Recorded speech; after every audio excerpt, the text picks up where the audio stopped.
Aaron here, just catching up on videos, and I can only create one today. Damn. Well, no, I'll delete.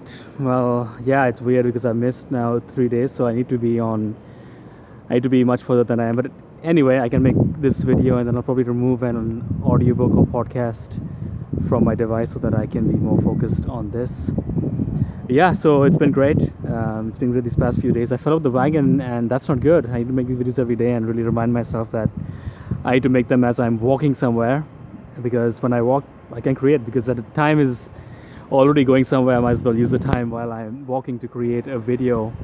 What I want to share today was what are the updates since I last spoke. Yeah, I got some great feedback on some of my coaching calls that I was making, and yeah, some great improvements to the template. So one of the biggest lessons I think ever for you to learn is that skill building is an emotional process. You have to get over the emotional hump to really move to the path where you learn the skill and become better at the skill, and that is life in general. You got to do that and not worry that, oh, someone give you negative feedback. That's not that. It's like your muscles tearing. It's very similar to that. And in terms of closing, yeah, I got some intense feedback saying you didn't do this properly, you didn't do that properly. That doesn't mean that something's wrong. No, it's just part of the process. You don't expect a baby to stand up as soon as they are able to stand up. The baby can only stand up when they are ready to do so, and they keep falling down. So skill building, that's what I want to create a whole online course for, is skill building itself. Because as we move into an economy, the gig economy, where people are making the money through gigs, it's going to be more and more important for individuals to really learn skills fast. And sometimes you have to learn skills in a month or two and not go for some 4-year degree, which is usually pointless.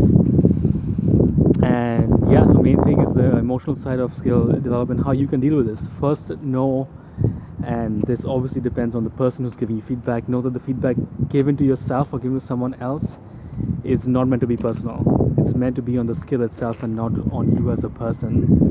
That's probably the biggest one. And knowing that, then the feedback that you give yourself and the feedback that others give you has to reflect that and show you'll make mistakes. Sometimes you'll be harder on yourself for not doing something in a certain way.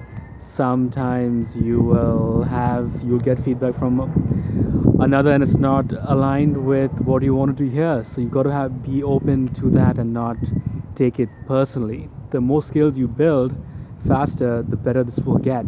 So what I recommend is, like, every year, like, invest at least 1 quarter in learning a completely new skill. The best way to do it is by taking a course, very similar to what I did last year when I took the high ticket closer course by Dan Locke. What I did was I invested 7 weeks into this course. I got plenty of feedback during the course, so got good fairly fast, and realized that this is part of the game. You have to keep learning skills because life is about skills. Life is about learning new things, and there are an infinite number of things you can learn, and never end up bored with life, because why would you want to get bored with life? The best example of skill building was Da Vinci, who really reached a level of mastery in multiple fields because he just dove into it directly and didn't worry about too much else. But please don't worry about people giving you bad feedback and giving yourself bad feedback when just starting out learning a skill, or even when you're deep in learning the skill. It's meant to help you grow, and you are special, you are nice as you are, including your desire to get better.